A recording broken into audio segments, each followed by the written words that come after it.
예수님의 오심과 은혜라는 말씀으로 은혜를 받고자 합니다. 말씀 제목을 따라해 볼까요? 시작. 예수 오심의 은혜. 예수 오심의 은혜입니다. 오늘 본문 구절은 예수님께서 그 안식일에 회당에 들어가서 성경을 읽으려고 하셨다는 거예요. 그런데 예전에는 그 성경책을 이렇게 같이 합본이 되어 있는 거는 이거는 한 300년 넘어서 있었던 일이에요. 정경을 정한 게. 그리고 이제 낙권으로 돌아다녔어요. 마가의 책, 그 다음에 뭐 마태의 책 이러면서 돌아다녔고, 그 다음에 우리가 버린 책들도 많아요. 그것이 외경이에요. 외경. 그래서 외경은 뭐 몇백 권이나 되죠. 그 안에는 뭐 베드로 그의 아내가 초대교회 사역을 일으켜서 막 병든 자를 일으키고 막 이런 사역도 있어요. 그 다음에 도마가 쓴 책도 있고 막, 근데 그런 거 다 뺀 거예요. 그리고선 정경을 이렇게 정한 거거든요. 근데 이제 그렇게 해서 이사야 책을 갖다가 그때 서기관이 예수님한테 준 거예요. 보통 서기관이 그 일을 하고 있기 때문에. 그래서 선지자 이사야의 글을 드리거늘 이렇게 말하고 있어요. 그러니까 책을 갖다가 선지자 이사야의 글을 읽으라고 준 거예요. 그런데 예수님이 펴서 읽었던 부분이 이사야가 예언한 부분인데 무엇이냐? 우리가 이사야만큼 예수님이 오실 때의 이야기를 잘 예언한 사람이 없어요. 그런데 그 읽은 부분이 자기에 대해서 예언된 부분을 찾아 읽으셨어요. 그것이 무엇이냐? 예수님의 오심은 우리에게 어떤 은혜를 주는지가 쓰여 있는 거예요. 그게 키포인트인데 오늘 본문에서는 18절 19절입니다. 읽어보겠습니다. 시작. 주의 성령이 내게 임하셨으니 이는 가난한 자에게 복음을 전하게 하시려고 내게 기름을 부으시고 나를 보내사 포로된 자에게 자유를, 눈먼 자에게 다시 보게 함을 전파하며 눌린 자를 자유케 하고 주의 은혜의 해를 전파하게 하려 하심이라 하였더라. 성경을 자세히 읽고 그 다음에 성경을 보지 않는 사람들은 예수님이 왜 오셨느냐고 하면 한 가지 이유만 돼요. 가장 중요한 이유긴 하죠. 우리를 구원하시려고. 근데 우리를 구원하심으로 말미암아 우리가 누리는 혜택은 무엇입니까? 이러면 이게 밤을 새도 모자르게 이야기를 해야 되는데 성경 속 안에는 굉장히 많은 그 구원을 말하고 있거든요. 그런데 천국 가요 이렇게만 말해요. 그럼 이 땅에서는 우리가 그냥 그지같이 살고 그 다음 맨날 못나게 살고 맨날 비참하게 사나요? 그렇지 않아요. 우리가 누리는 영적 육적 혜택이 엄청나게 많다는 거예요. 우리는 예수님이 오심으로 말미암아 어마어마한 영적 육적 혜택을 누리게 되었어요. 완전히 저주에서, 죄에서, 사망에서 벗어나게 되었죠. 그런데 이사야가 우리가 어떠한 특혜를 받을 수 있는지 예수 오심의 은혜가 있다는 거예요. 우리가 살아가면서 받는 은혜가 있다는 것이죠. 육의 은혜, 영의 은혜가 있다는 것이에요. 그것을 네 가지로 이사야서가 말하고 있는데 본문에는 예수님이 뭐라고 그랬냐면 책을 덮고 나서 그거를 딱 읽고 나서 뭐라고 그러셨냐면 오늘날 너희에게 이 말씀이 응하였다 이렇게 말하고 있어요. 이 예언이 응답되었다. 왜? 자기가 오셨으니까. 믿습니까? 그 예수님의 오심으로 말미암아 우리 성도들이 예수 믿는 성도들이 받는 은혜가 무엇인지 그것을 성탄절 전주인 오늘 나누려고 합니다. 예수 오심의 은혜가 무엇입니까? 1번 시작. 가난한 자에게 복음을 전하셨습니다. 이게 심령이 가난하다는 뜻이 아니라 진짜 돈 없고 가난한 사람을 말하는 거예요. 그런데 지금도 가난한 사람이 사회에 소외된 계층이라고 말하는데 예전에 가난한 2000년 전에 가난한 사람들은 사람 취급을 못 받았어요. 목동들은 자기 집도 없었고 외국인 노동자였고 그 다음에 예루살렘 성 안에는 못 들어오게 했어요. 비천한 신부는 들어오지 말아라 하고 유대인 중에 유대인만 들어오게 했고 그 다음에 유대인 중에서도 혈통, 야곱의 12지파의 혈통을 가진 자들만 들어올 수 있었어요. 그리고 천하에 호적을 했다 이럴 때는 그런 외국인 노동자나 비천한 직업이나 여자는 치지 않아요. 성경에 있는 모든 사람 숫자는 누구만 막 가르치고 있느냐? 유대인 혈통의 야곱의 혈통 12지파 중에 속하는 사람 중에 20세에서 60세 사이 요것만 속하는 거예요. 어린아이도 사람 취급을 아직 안 했고 그 다음에 외국인들은 어떻게 생각했냐? 12지파에 들어가지 않는 다른 사람들은 영혼이 없다고 생각했어요. 그러니까 그들은 이방인에게 복음 전할 이유도 없어요. 저 죽어 끝나는 짐승 같은 사람들이라고 생각한 거예요. 짐승하고 똑같다 이렇게 생각한 거예요. 그런데 그들이 가난했다는 거죠. 아무도 돌봐주지 않는 그들, 이 가난하다는 게 아무것도 내세울 거 없고 명분도 자기 이름도 그 다음에 자기 호적까지도 내놓을 게 없는, 정말로 지금 죽어도 아무도 찾지 않는, 길거리에 시체로 되어 있어도 누가 조사도 하지 않는 그런 비천한 사람들을 말하는 거예요. 그 사람들에게 무엇을 전하느냐? 복음을 전했다는 거예요. 이것이 예수 그리스도의 오심부터 시작되었다는 것이죠. 믿습니까? 선악과를 먹기 전에를 한번 생각해 보세요. 에덴 동산은 너무나 풍요로웠어요. 아름다운 과실나무들이 있고 먹으면 너무나 풍요롭고, 그 다음에 걱정할 필요가 없어요. 오늘 하나 따먹었으니까 농사 지어야지, 내년에는 저 밭에다가 뭐를 심어야지 할 필요가 없어요. 약간만 소리 올려주세요. 할 필요가 없어요. 왜 그렇습니까? 정말로 모든 것이 풍족해서 잘 자라기 때문이에요. 저주 자체가 없어요. 날씨 걱정을 할 필요가 없어요. 최적의 날씨가 되어 있는 거예요.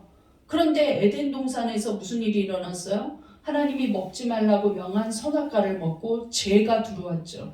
아담과 하와가 인류의 죄를 들어오게 한 거예요. 죄인이 됨으로 말미암아 죄가 들어오자 그 풍요로웠던 에덴 동산에 무엇이 먼저 딱 생기냐면 엉겅퀴와 가시덤불이 생긴 거예요. 이것이 무엇입니까? 엉겅퀴와 가시덤불 때문에 생물이 자라지 못해요. 방해를 받아요. 무슨 소리냐? 이제 마음껏 풍요로운 시대는 끝났다는 거예요. 너희가 열심히 노력한 대가로만 음식을 주겠다는 거죠. 지금까지도 마찬가지예요. 놀고 먹는 사람은 별로 많지 않아요. 건물주 이렇게 말하지만 건물주가 되기 위해 누군가는 피땀을 흘렸을 거예요. 아버지든 본인이든 뭐 위의 조상이든 어머니든 누군가 피땀을 흘려요. 누군가 돈을 벌고 있는 거예요. 온 가족이 다 넣을 수는 없어요. 땅의 소산을 얻으려면 나는 대가를 지불해야 돼요. 그 다음에 그 땅의 소상도 자연재해가 일어나기도 하고 저주를 받기도 해요.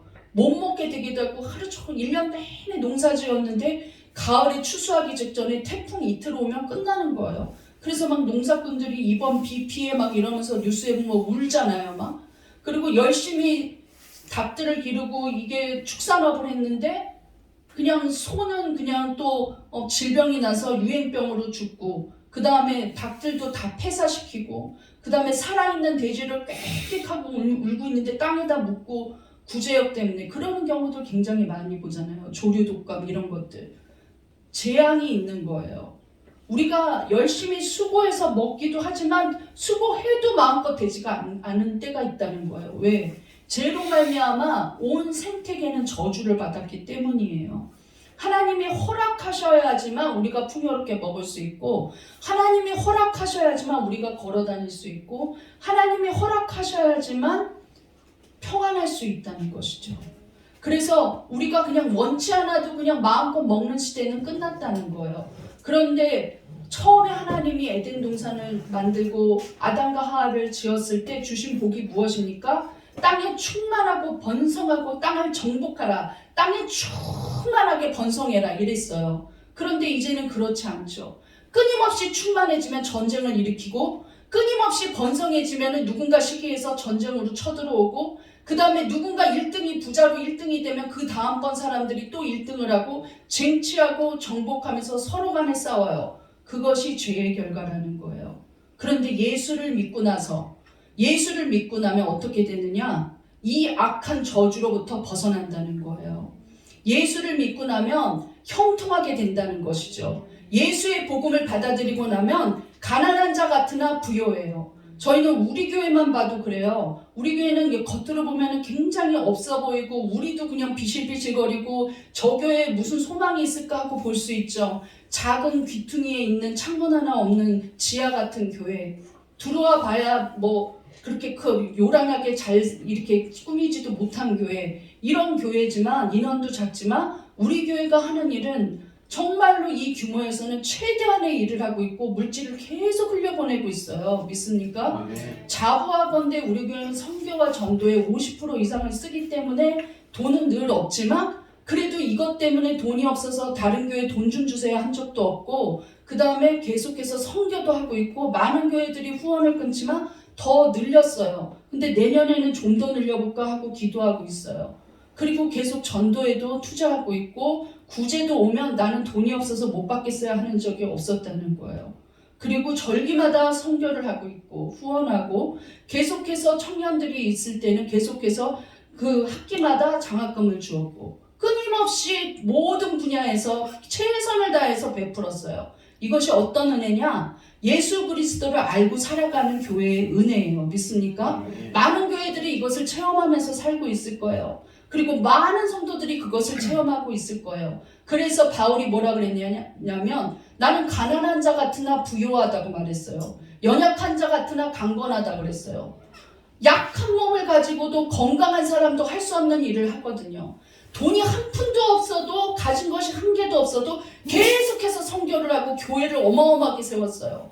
그가 세운 교회의 숫자가 공식적인 숫자만 13개 교회, 지중해와 모든 소아시아에 가는 곳마다 섬까지 들어가서 복음을 전했다는 거예요. 근데 예수님이 오시자 놀라운 일 하나가 변화된 일 중에 하나가 무엇이냐면 사람들이 하루 종일 넓은 빈들에서 디베랴 바닷가 앞에 넓은 빈들이 있었던 것 같아요. 그 디베랴 바닷가 앞에서 온종일 말씀을 들어요. 그런데 이제 배가 고픈 시기가 된 거예요. 한두 끼는 굶은 것 같아요. 말씀을 듣느냐고. 그래도 사람들이 예수님의 말씀을 들으면서 놀라우면서 집에 갈 생각을 안 해요.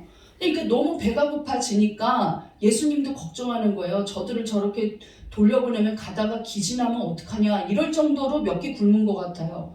그러니까 이제 예수님이 뭐라냐면 니네들이 먹을 것을 좀 줘라 이렇게 말을 하는 거예요. 그러니까 제자들이 아니 우리가 가진 게 뭐 있습니까? 그럼 예수님 동네로 가가지고 각자 먹고 오라고 할까요? 이러니까 니네들 중에 가진 것을 내놔보라는 거예요.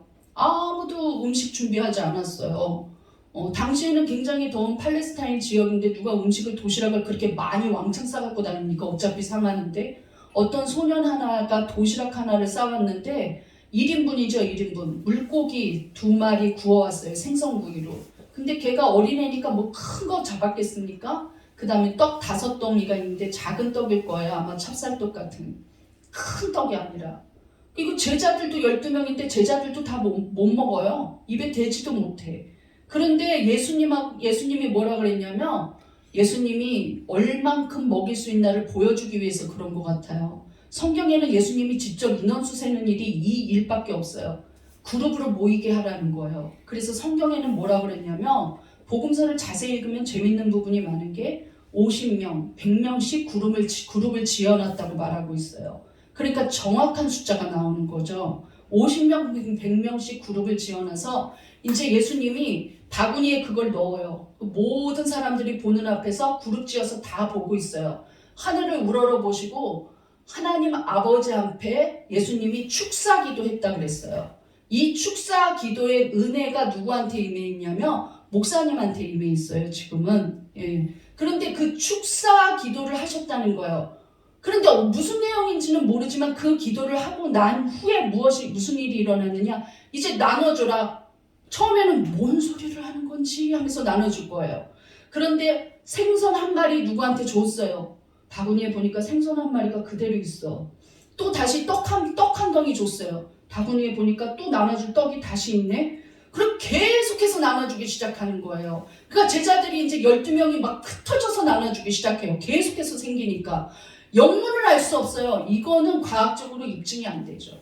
예. 아무리 세포 분열을 한다 그래도 입증이 안 돼요. 한 덩어리 내줬는데 한 덩어리 또 있고 바구니가 또 생기고 또 계속 있고 이거는 무슨 은혜인지 모르겠어요. 주는 것보다 남는 게 더 많았다는 것이죠. 그러니까 분명히 5덩어리 있는 데에서 한 덩어리 나눠줬는데 6덩어리, 7덩어리가 오히려 되어 있었다는 뜻이에요. 왜냐하면 5,000명이 먹고 12강줄이가 남았어요. 믿습니까? 이것이 바로 예수님을 믿는 자들, 예수님을 따르는 자들이 누리는 혜택을 보여주신 거예요. 어떤 은혜냐? 풍요로워질 것이라는 거예요. 처음에 작은 걸로 시작했지만 예수님이 축사하시면서 축복함으로 말미암아 그 물질이 그냥 세상 물질이 되지 아니하고 계속해서 불어오르는 풍요로워지는, 나누어줘도 그거보다 내준 것보다 더 많이 들어와 있고 내어줘도 또 내어줘도 계속해서 내어줘도 계속해서 풍요롭게 남고 있는 그런 은혜를 보여주셨어요. 배부르게 먹고 남은 광주리가 12광주리라 그랬어요. 배부르게 먹고 성경에는 믿습니까? 아멘. 우리가 어머 이거 어떻게 안 나눠주고 살 필요가 없어요. 예수 믿는 자들은 예수의 이름으로 계속해서 구제해도 풍요가 계속 넘치고, 예수 믿는 자들은 땅이 받은 가시덤불과 엉겅퀴의 저주를 받지 않아요. 열심히 노력하면 노력한 대가보다 더 풍요로운 은혜가 있어요. 내가 가진 능력보다 예수 이름으로 사는 사람들은 그 능력에 갑절의 은혜를 주시는 거예요. 믿습니까? 아멘. 그래서 풍요롭게 넘친 그 오병이어의 기적처럼 우리가 어디를 가든지 노력한 대가보다 하나님이 더 풍요로운 결과가 있게 하셔요. 우리가 무엇을 하든지 내가 가진 재능보다 훨씬 더 발휘될 수 있는 은혜를 주셔요. 내 머리는 안 좋은데 하나님이 내 머리 이상의 지혜를 주세요. 나는 정말로 연약한데 내가 리더십도 없는데, 목회자들 대부분이 리더십이 없는 조력자로 나오더라고요. 애니어그램을 했는데. 그런데 나는 엉뚱하게도 연예인이 나왔어요. 전교에 2명밖에 없는데 나 이상한 데 가 있는 거 아니에요? 그런데 리더십도 없는 걸로 나와요. 그리고 내성적으로 나왔어요. 약간 외향이 약간 51, 내성적인 게 49 이렇게 나왔거든요. 그러니까 비등비등한 거예요, 나는. 그런데도 전혀 목사감이 아니죠. 교수님도 상담 교수님이 너는 목사는 아니야 이렇게 말했거든요. 그러나 주의 은혜로 목사를 하고 있어요. 그런데 그런 사람들이 많았다는 거예요. 그냥 조력자로.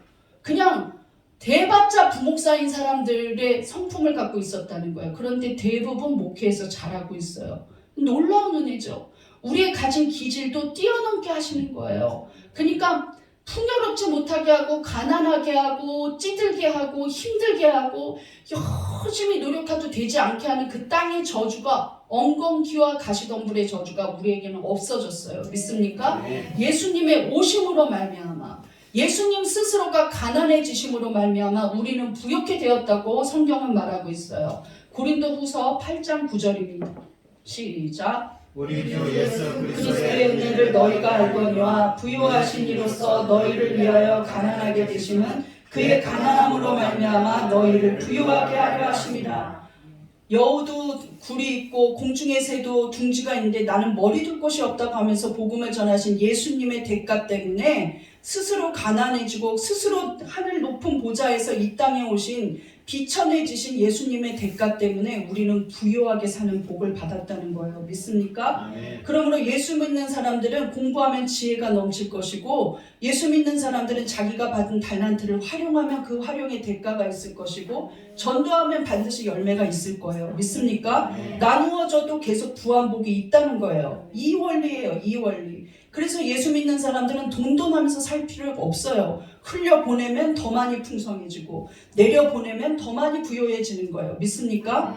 내가 예수 믿는다고 난 예수님을 사랑한다고 하면서 돈을 쩔쩔 매고 돈의 종로로 타는 사람은 아직 은혜 못 받은 거예요. 예수 그리스도께서 나를 지배하는 삶은 내어주고 나누어 줄 때 받는 풍요로운 믿음이 있는 거예요. 믿습니까? 우리 따라해 보겠습니다. 예수님 때문에 나는 부요하게 삽니다. 나는 부유하게 삽니다. 예수님 때문에 예수님 때문에 나는 형통합니다. 나는 형통합니다. 믿습니까? 아멘. 우리가 그런 은혜를 받게 되었다는 것이죠. 두 번째, 예수님의 오심으로 우리가 누리는 은혜가 무엇입니까? 2번 시작. 포로된 자에게 자유를 주십니다.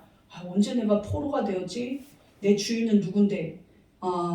우리는 죄의 포로가 되어 있었어요. 어느 날 수련회를 갔다 온 목사님이 목회자 수련회고 그 다음에 전도사 이상만 누리는 수련회인데 선교사님이 운영하는 수련회였어요. 근데 거기에 갔는데 두 번째 날 십자가를 앞에다가 놓더니, 큰 십자가를 놓더니 한 500명이 모여 있는데 목사님이 충격받았다는 거예요. 근데 저는 그게 너무 성경적 원리인데 이렇게 생각하고 있었어요. 여기 이 십자가 앞에 죄를 고백하고자 원하는 사람, 마음에 눌려서 성직자 직분을 감당하기가 힘들다고 고백하는 사람, 자기가 버려야 될 중독이나 죄가 있는 사람은 앞으로 나오십시오. 처음에 아무도 안 나가요. 그런데 이 목사님이 자기는 혈기가 자주 나는 거예요. 사람한테 분이 나면 견딜 수가 없어요. 저주를 하면서. 그러니까 이 목사님이 나는 이거 중독이다 하면서, 이 목사님 굉장히 솔직하고 제가 존경하는 분이거든요. 여자 목사님인데 씩씩해요. 그러니까 저요. 이랬어요. 1분 정도 지나고. 그랬더니 나오십시오 했다는 거예요. 그러니까 공중 앞에서 죄를 고백하진 않아도 돼요. 그런데 그 십자가 앞에서 자기를 고백하고 기도하고 가라고 그랬어요. 근데 이 한 분이 나오니까 자기가 등을 돌리니까 우르르 나오기 시작하더라는 거예요. 우르르 궁성궁성 나오더니 전도사 이상이 나와가지고 울면서 눈물을 흘리고 눈물을 흘리는 사람도 있고 소리를 지르며 기도하는 사람도 있고 그냥 선교사님은 나오십시오 하고만 말했는데 많은 사람들이 나오더니 한 명도 빠짐없이 500명이 다 나와서 그 십자가 앞에서 눈물을 흘리며 애통하며 어떤 사람은 방언으로 기도하고 어떤 사람은 찬양도 들리고 그러면서 4시간을 보냈다는 거예요. 그런데 선교사님이 그 집회가 끝나고 나서 이렇게 말했대요. 어느 나라를 가든지 목회자가 있는 곳에는 모든 100% 사람들이 나온다는 거예요. 그래서 당신들이 목회자라고. 그런데 새신자가 많고 성도들이 있는 곳에 가서 집회를 하면 절반도 안 나온다는 거예요. 자기는 죄가 없대요. 자기는 아무 흠이 없어요. 그래서 예수님의 보혈의 십자가가 필요가 없어요. 그 앞에 나와 울 필요가 없어. 너 나가 이러는 사람도 있고 저 사람은 무슨 죄일까 하면서 이렇게 눈이 말똥말똥해갖고 구경을 한다고 하면서 당신들이 예수 그리스도의 십자가 앞에서 우는 당신들이 목회자가 되는 게 정말 맞다고 했다는 거예요. 처음에 처음으로 용기를 낸 그 목사님한테 아주 칭찬을 하더라는 거예요. 누구나 처음이 제일 어려운데 처음 나온 사람은 갑절의 은혜다 이러면서 말했다는 거예요. 우리 모두 무엇에 눌려 있습니까? 죄의 짐에 눌려 있어요. 그러나 그 십자가 앞에서 울 때 어떻게 됩니까? 예수님은 노 코멘트 하지 않아요. 나는 내가 너 때문에 십자가를 졌다. 나는 너의 아버지다. 내가 너의 주다. 나는 너의 구원자다. 그러면서 품어주시는 거예요. 몇 날 며칠에 죄 지은 거 용서해준다. 이러지 않는다는 거예요. 네가 다시 죄 지으면 나는 어떻게 할 거야. 이런 조건도 없어요. 언제든지 예수 그리스도 앞에 나가면 우리의 죄의 짐은 십자가 앞에 내려놓을 수 있는 거예요. 믿습니까? 구약시대부터도 하나님은 그것을 말씀하셨어요. 오라 우리가 서로 변론하자. 너희 죄가 주홍같이 붉을지라도 양털같이 희리라. 오라 하는 거예요. 오라. 우리가 변론해보자 하고 말하고 있어요. 말하라는 거예요. 죄 고백을 이야기하라는 거죠. 우리는 죄의 포로가 되지 않았어요. 예수님이 십자가에서 그것을 다 감당해 주셨기 때문에 예수님이 이 땅에 오심으로 말미암아 우리는 죄로부터 구원받았어요. 믿습니까? 그래서 로마서 8장 2절에 이렇게 말하고 있습니다. 시작. 그리스도 예수 안에 있는 생명의 성령의 법이 죄와 사망의 법에서 너를 해방하였음이라. 완전히 해방되었다는 거예요. 이제 죄와 사망의 짐을 질 필요도 없어요. 우리가 정말로 죄를 고백하고 나서 월요일날 고백하고 나서 화요일날 같은 죄를 짓는다 할지라도 주님 앞에 계속해서 고백하고 회개하면 주께서 그 죄로부터 벗어나는 은혜를 주신다는 거예요. 믿습니까? 로마서 3장 24절은 우리가 의롭다 하심을 받았다는 거예요. 근데 그것이 예수로 말미암아 일어난 일이라는 것이죠. 로마서 3장 24절 보겠습니다. 시작. 그리스도 예수 안에 있는 속량으로 말미암아 하나님의 은혜로 값없이 의롭다 하심을 얻은 자 되었느니라. 하나님의 은혜로 예수님을 보내주셨어요. 그 예수님이 십자가에서 우리 대신 모든 죄값을 치러주셨어요. 속량이라는 말은 속전을 이미 치렀다 이 뜻이에요. 그런데 속전이 무엇이냐면 전자가 돈 전자거든요. 근데 속죄의 돈을 치러줬다 이 말이에요. 그게 무엇이냐면 옛날 이스라엘에는 죄를 지으면요 유대인들의 습관처럼 이 글을 썼거든요. 성경도. 근데 죄를 지으면 엄청난 지금 그 미국처럼 240년 그러면 그 사람은 죽고 나도 그 죄값을 다 못 치러요. 그런데 무슨 제도가 있었냐면 돈을 그만큼 치르면 또 내어줘요. 그냥 죄를 없이 하고 이제 지금 바로 그냥 돈을 많이 치러주면은 나가게 해줘요. 근데 그 돈의 대가가 무엇이냐면 속전이에요. 속전을 내겠습니다 하면은 그 돈을 받고선 자기는 감옥 살 때 안 해도 돼요. 그런데 그게 돈이 액수가 너무 커서 웬만한 서민들은 그냥 몸으로 때워야 돼요. 감옥에 있어야 돼요. 부자들만 할 수 있는 속전 대가가 있었어요. 그런데 우리 예수님이 너의 죄가 너무 무거워서 지옥까지 가야 될 죄예요. 하나님을 안 믿는 자들이 지은 죄들은 행위로 보면 누구나 지옥에 갈 수밖에 없어요. 그런데 이 큰 죄의 대가를 어떻게 해주셨느냐? 우리는 값을 치르지 않아요. 아무 대가도 없어요. 심지어 예수님이 십자가를 질 때도 같이 고통을 나누지도 않았어요. 왜 지시는지도 몰랐어요. 그런데 예수님이 우리는 값없게 하시고 자기는 어떤 대가를 치르셨냐면 자기는 생명을 내어놓았어요. 그리고 하나님은 자기 아들이 죽는 모습을 보아야 했죠. 자기의 아들을 우리 때문에 내어주신 거예요. 우리 때문에 보내주시고 가만히 하늘 보좌 우편에 있어도 아무 이상이 없는데 예수님 스스로가 이 땅에 오셔서 속전을 치러주셨다는 거예요. 속전을 이미 냈습니다 하는 땅 속전을 냈습니다 할 때 그것을 속량 이렇게 말해요. 그런데 이 속량이라는 유대어가 헬라어가 뭐냐면 아폴로 티르시스예요. 네. 그런데 이게 두 단어가 합쳐진 거예요. 어디로부터 분리되다 하는 뜻의 분리의 개념으로 쓸 때 어디로부터 이런 전치사란 아포라는 뜻을 갖고 있어요. 아포. 그런데 거기 뒤에 명사 하나가 붙었어요. 해방, 풀어준 이런 명사가 붙었는데 그 명사가 바로 리트로시스예요. 이 두 단어가 합쳐서 속량이라는 뜻이에요. 이 속량이 무엇이냐? 죄와 죽음으로부터 분리되었다. 죄와 죽음으로부터 분리되어서 완전히 해방되었다. 이 뜻이 바로 속량이에요. 이걸 누가 치러주셨냐? 예수님이.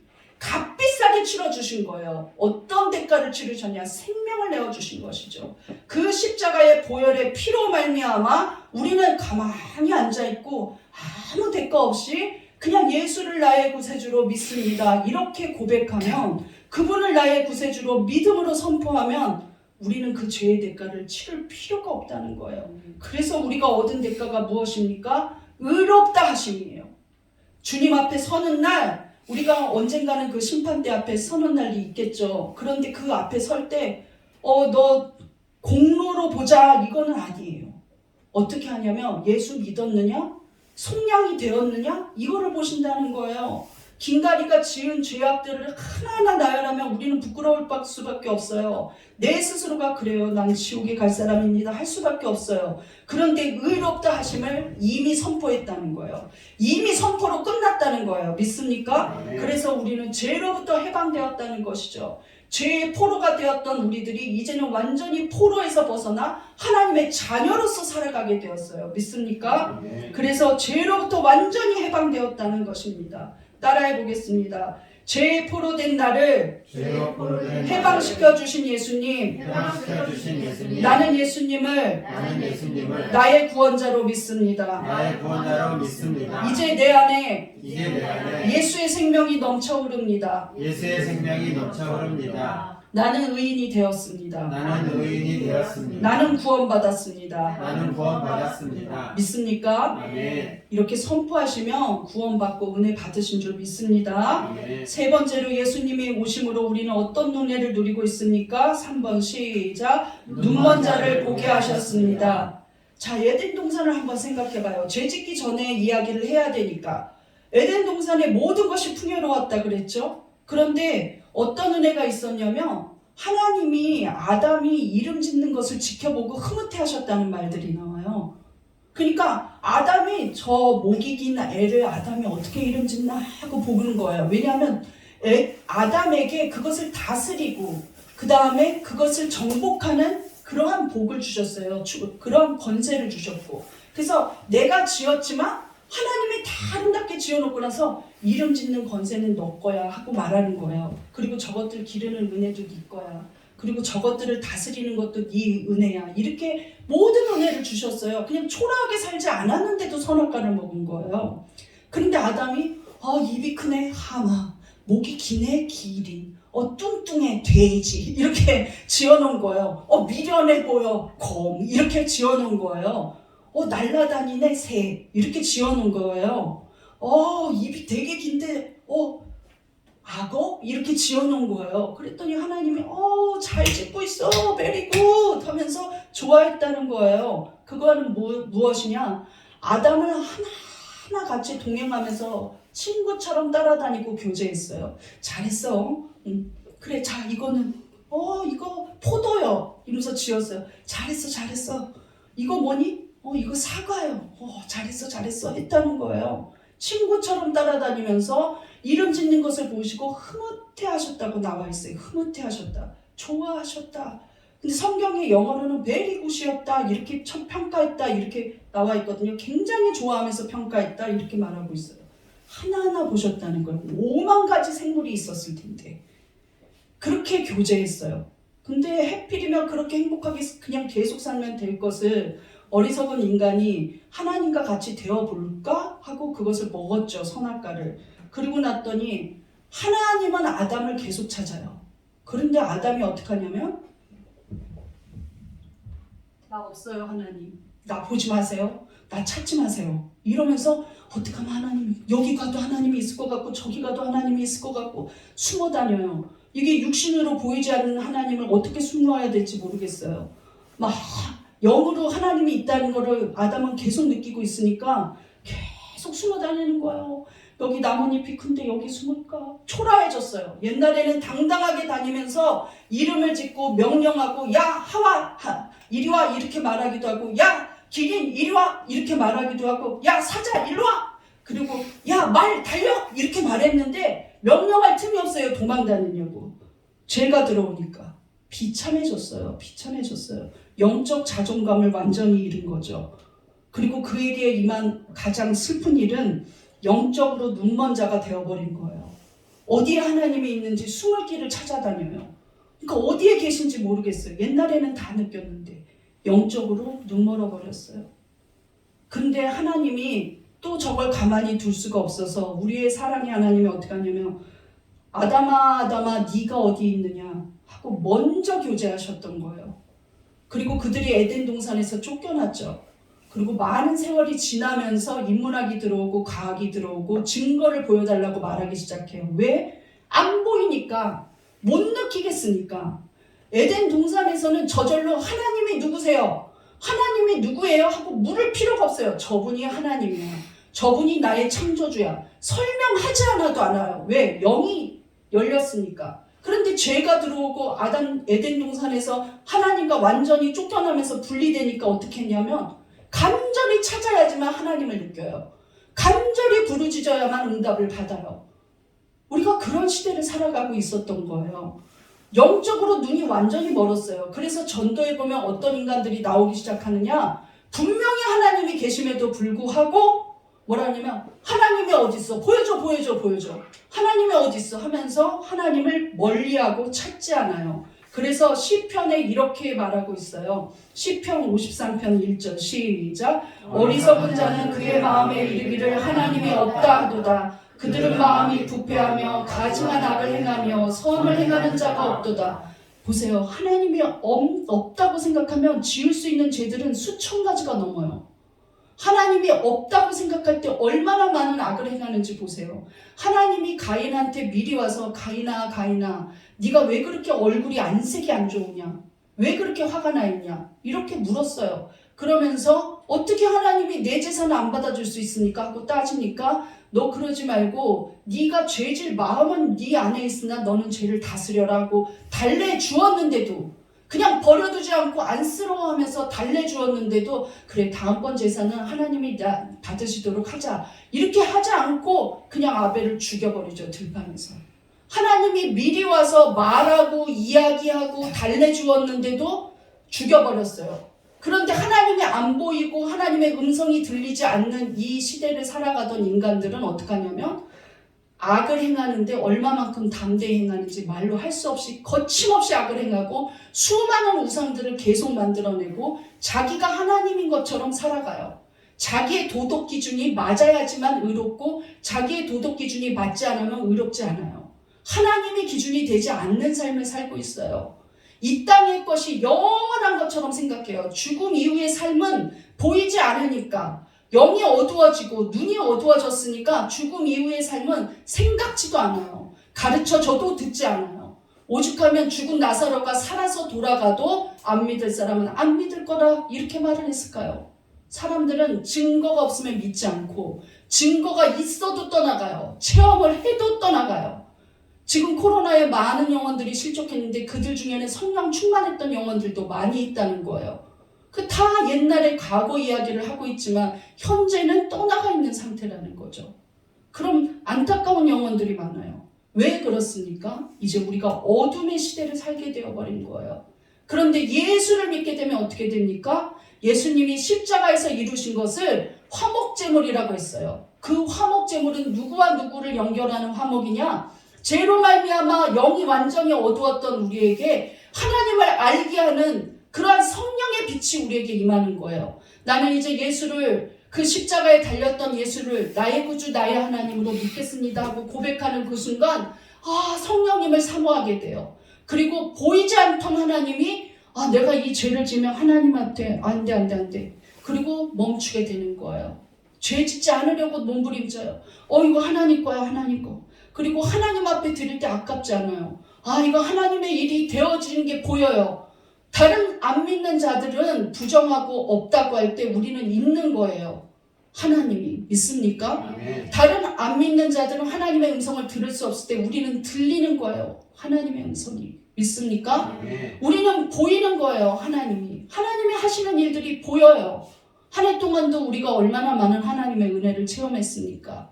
나를 사랑하시는 하나님이 느껴져요. 믿습니까? 아멘. 이제 영의 눈이 트인 거예요. 그게 무엇 때문이냐? 예수님이 십자가를 지심으로 말미암아 완전히 단절되었던 그 하나님과의 관계를 확 열어놓으신 거예요.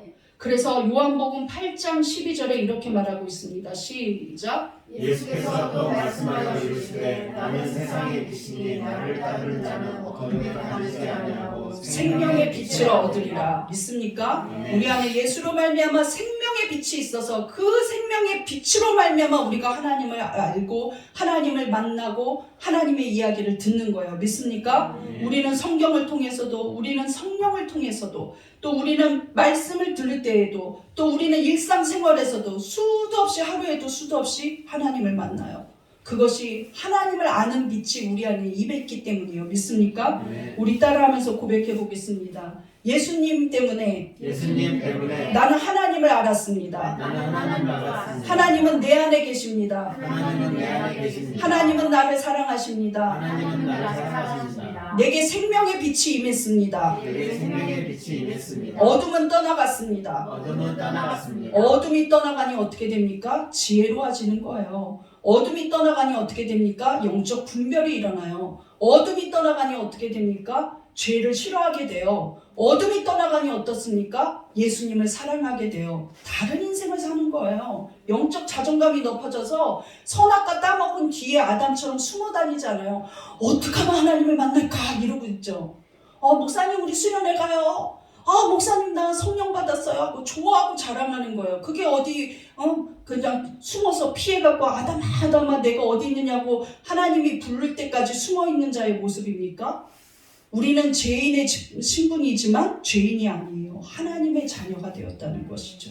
영적인 자존감, 그 다음에 빛이 임했다는 거예요. 믿습니까? 아멘. 마지막으로 예수 오심으로 우리는 어떤 은혜를 누립니까? 4번 시작. 눌린 자에게 자유를 주었습니다.